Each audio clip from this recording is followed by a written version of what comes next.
We spoke about this earlier, but sometimes the best wrestling teams are those random pairs that are just thrown together. We did a list that previously was really popular on this channel, loads of other suggestions, and I was already working on list 2, so here it is. This is 10 more random wrestling teams that turned out great. Number 1, Goldust and Booker T. So what happens when two of the funniest and best workers in wrestling get paired together? Look no further than Goldust and Booker T. Forming an unusual alliance once Booker T was forced out of the broken WWE version of the NWO. The team of Bookdust was a pairing of comedy gold skits, please pardon the pun, such as The Hotel Room, Mini Dust, and Darth Goldust. These two men had amazing chemistry on camera, while both being great workers in the ring in their own rights. All of this led to the team picking up their first and only World Tag Team title reign that sadly only lasted 3 weeks.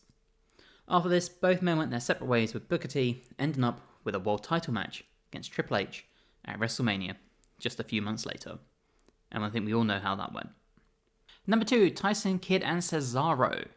Now this was a true gem during an incredibly rough era of WWE. Tyson Kidd and Cesaro, with Natalya leading them to the ring, had a technically phenomenal tag team that only lasted around 8 months before Kidd was sadly forced to retire from a neck and spinal injury. Capturing the tag team titles from the Usos and putting on great matches against them and the New Day, Kidd and Cesaro really helped to hold the tag team division together during an era where tag team wrestling really wasn't being given the credit it deserved. Number 3, the New Age Outlaws. One of the most famous and popular tag teams of all time, let alone the Attitude Era. The Road Dogg Jesse James and badass Billy Gunn came from very different backgrounds before forming together to create this great tag team. Billy Gunn was rockabilly and was managed by the Honky Tonk Man, while the real Double J, Jesse James, was paired up with Jeff Jarrett. Ending their feuds, and with Road Dogg convincing Gunn to turn on his manager, the New Age Outlaws were formed, going on to hold the WWF Tag Team titles 5 times and joining DX during Triple H's reign as leader. Both men held prominent roles over the course of the Attitude Era, featuring within DX, and would feud with multiple teams such as LOD, Cactus Jack and Chainsaw Charlie, and main eventers such as Kane and Mankind. And yes guys, I know Mick Foley was Cactus Jack. Number 4, the Dirty Hills. Now it featured Bobby Roode on our first list, but he's so good at what he does, he made onto list 2 as well, with Austin Aries as the Dirty Hills. The Dirty Hills didn't exactly start on good terms. In fact, months prior to them winning the tag titles, Aries and Roode were actually feuding over the Impact World title. Inject some aces and eights and Jeff Hardy over the course of around 6 months, and the result is the Dirty Hills. Holding one world title over the course of their 8-month stint, Dirty Hills would put on some of the best weekly and pay-per-view matches, which could easily be expected from two great wrestlers such as Aries and Roode.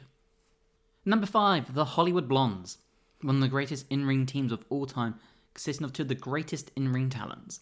The Hollywood Blondes are often overshadowed by the more famous runs the wrestlers had as single stars, being Stone Cold Steve Austin and Flying Brian Pillman. Despite holding the World Tag Team titles and splitting up a few times, with Brian Pillman's leg injury causing havoc for the team, the Hollywood Blondes would be featured prominently across WCW television.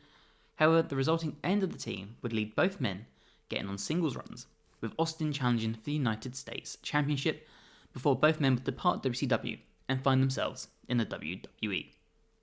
Number 6, the Miz and Morrison. Now, before the Miz and John Morrison would have their singles careers, both men were paired together on WWE CW and won the tag team titles from Matt Hardy and MVP. The men would go on to hold the titles for 250 days, have their own talk show and web show called Dirt Sheet, and this really helped just traject both men's careers upwards. They would later join forces again when Morrison would return to the WWE years later, however, didn't quite have the charm it originally did. They even won Tag Team of the Year award from Dave Meltzer's Wrestling Observer newsletter. Shocking, right? I can't stress enough how much you should go and check out some clips of the Miz and Morrison's original run as a team. It's some of the best TV you'll see. Number 7, the Good Brothers. Now hold on, before you click off the video and cancel us on Twitter, hear me out.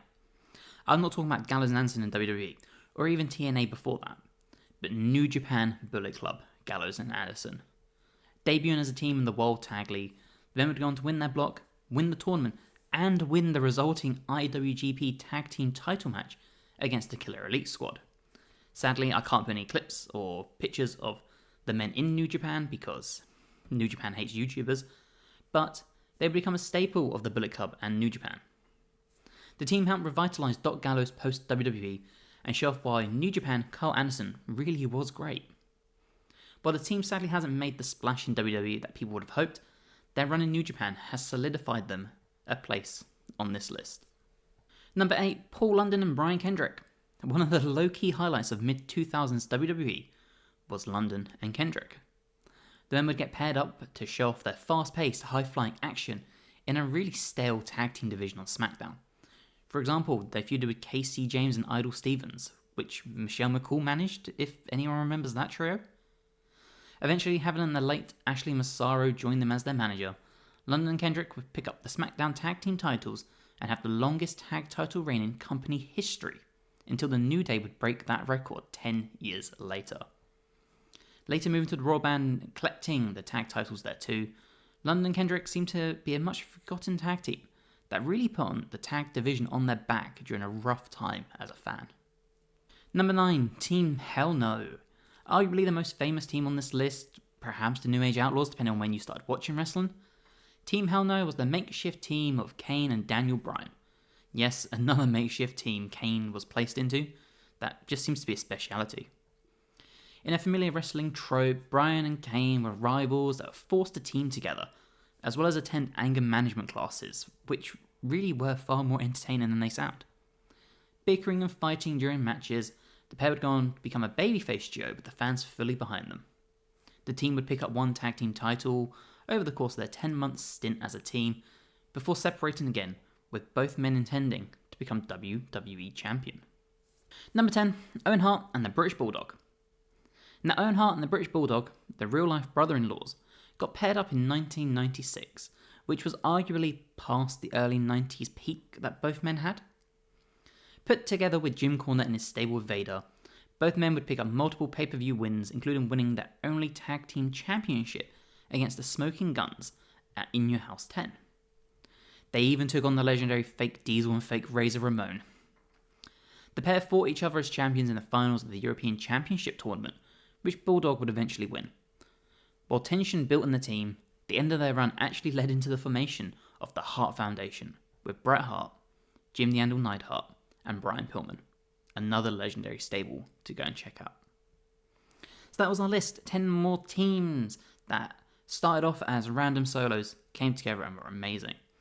Is there anyone that you think should have been on this list that wasn't? Anyone that didn't make list 1 and list 2 that you really truly think should have been on here? Let us know in the comments below. Let us know which one of these teams are your favourite. If you haven't already, please drop the episode like, it helps us phenomenally. Subscribe to the Wrestling Hideout for more fantasy booking, more lists, more news and more reviews. And hopefully we'll see you all in the next one. Bye guys.